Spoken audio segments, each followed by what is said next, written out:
Everyone, Ed Bates again from Kilworth Chiropractic Clinic with today's Daily Dose. And today I came armed with some help. A 6 pound or 6 kilogram gym ball and this skeleton. And what I want to talk about today is discuss something that your mother no doubt nagged you about when you were little.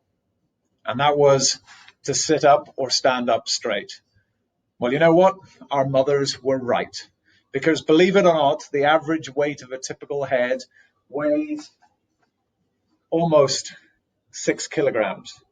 That's the equivalent of 6 liters of water or 6 big bottles of water. Quite incredible, isn't it? And yet we carry this around all day without thinking about it.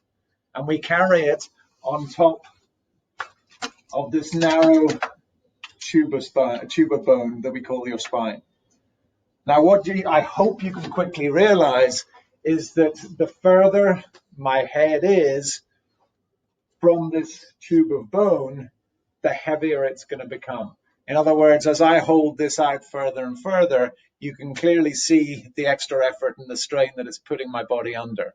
So the further away my head is from the center of gravity or the center of mass, what the research has proven is it effectively doubles the weight of your head on your spine. Now, why is that significant?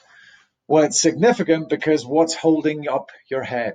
What is it that stops you falling forwards under the relentless pull of gravity? What is it that keeps your head attached to the rest of your skeleton? Well, what keeps your head on top of your body are muscles. Now, unlike carrying your 6 bottles of water, which you can easily put down and rest when you get tired, unfortunately, your postural muscles don't have that luxury. And what happens is that when your muscles get tired, they don't just get tired and weaken, but what happens is when your muscles get tired, they actually go into a state of contraction, which is where they shorten. So a tired muscle is a tight muscle. And that, as we will see, is not a good thing on several fronts. So I mentioned gravity is continually trying to pull you downwards. And your muscles in your body, in particular your muscles at the back of your spine, basically are working harder and harder and harder. Now, because what happens is because of our forward head carriage, i.e. our heads are going too far forwards, the muscles at the back of our spines are having to work harder and harder. And what happens is when they tire, they tighten. When your low back muscles start tightening, what happens is it causes stiffness, and that can lead to significant back and indeed neck and pain problems, from disc herniations, back and neck pain, headaches, all those sorts of things. But what else happens? Well, we said that your muscles attach onto your skeleton, including your spine, but it also attaches onto this structure. And what's this structure? Your chest.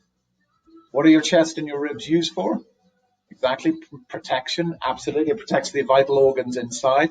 But what else do we use our ribs and our chest for? Breathing.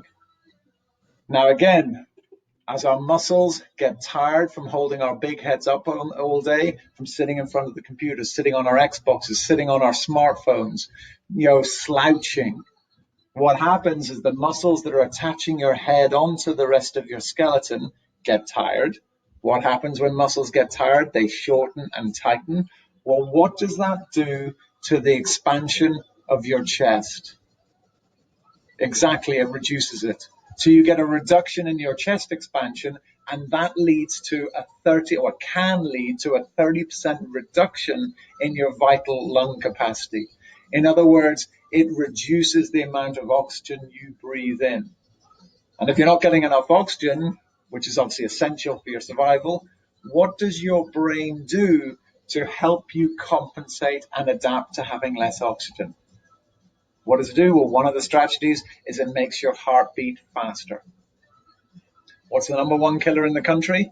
Heart disease. Caused by what? By increased blood pressure. So hopefully you can see how important the posture and the position of your spine is.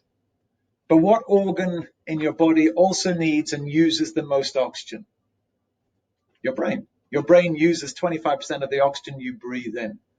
So depriving your most vital organ of oxygen is not a sensible thing to do, because what we're seeing more and more of these days is Alzheimer's and dementia. And what the research is showing is that those diseases and conditions are directly associated with a shrinking of our brains.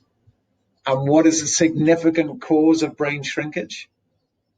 But a lack of oxygen. In other words, by restricting and reducing the amount of oxygen we're able to breathe in because of our poor posture, or more significantly, a forward or anterior head carriage, you are contributing to or accelerating the onset of what are truly terrible diseases. So maybe it's about time we heeded our mother's advice and started sitting or standing straighter or more upright. I will see you tomorrow. And in the meantime, stay safe, stay healthy, and stay happy. And for God's sake, stop slouching. See you then.